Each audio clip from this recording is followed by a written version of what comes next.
হয় নিউজ 24 আসাম তৰফৰ আপোনাক ধন্যবাদ জনাইছোঁ। আজি আমাৰ এই নিউজ চেনেলত যিহেতুকে আপুনি ডিপু 6 নং ডিপু আপুনি কেন্দ্ৰীয় তথা গণসংস্থাৰ প্ৰাৰ্থী হিচাপে আপুনি আমাৰ এই নিউজ চেনেলত পদাৰ্পণ কৰে তাৰ কাৰণে আপোনাক ধন্যবাদ জনাইছোঁ।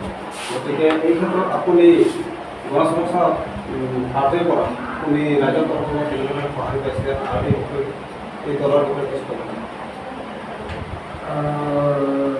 My greetings to all the people and best wishes for the Bengali people.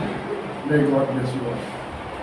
I have been nominated to contest from Suraksha Party for MP from the 6th Tifu ST Parliamentary Constituency. I am grateful to the party for giving me this opportunity to give an opportunity to serve the people of the Two Hill district of Assam. I am one of those candidates who have qualified from Kabi Angamok. I am from the Indian Revenue Service of 1970 batch, and I have retired as a Chief Commissioner of Income Tax from Trivandrum.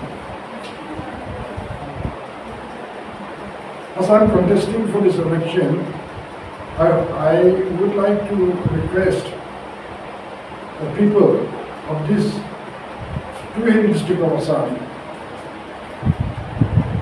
to give me that support so that I can work for the betterment of the people of this Two Hill district of Assam. I would not like to go any further anymore, but give me this opportunity so that I can do and serve the people of this Two Hill district of Assam. Thank you. হয় আপুনি কাৰ্বি আংলং জিলা সমিতিৰ সভাপতি হিচাপে গণসংস্থা party নতুনকৈ প্ৰাৰ্থী হয় আৰু নিৰ্বাচন সমাগত, গতিকে এই ক্ষেত্ৰত কিছু আপোনালোকৰ সময় প্ৰয়োজন হৈছিল নেকি? এই ক্ষেত্ৰত কিবা ক'ব নেকি? হয়, আজি প্ৰথমবাৰৰ বাবে নিউজ 24 অসমলৈ ধন্যবাদ দিছিলোঁ। আজি ডিপু সমষ্টিৰ আমি গণসংখ্যা পাৰ্টি হৈ আমাৰ চাংমা ডাঙৰীয়াক আমি সংসদীয় ইলেকশ্যনৰ কাৰণে নিৰ্বাচন কৰিছোঁ।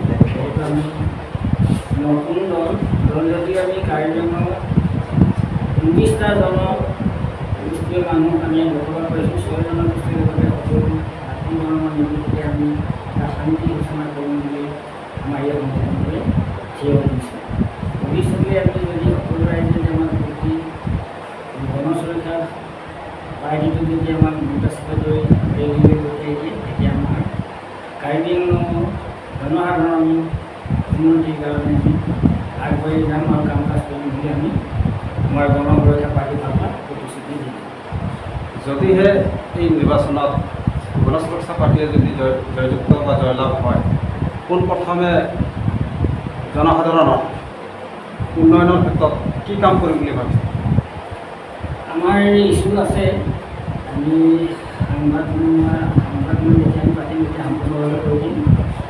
এই কম সময়ৰ ভিতৰতে আমি পাতিম। আমাৰ ইছ্যু আছে যেনে পানীৰ সমস্যা, ৰাস্তা ঘাটৰ সমস্যা বা আমাৰ হস্পিটেলৰ সমস্যা, মাটি বাৰীৰ সমস্যা।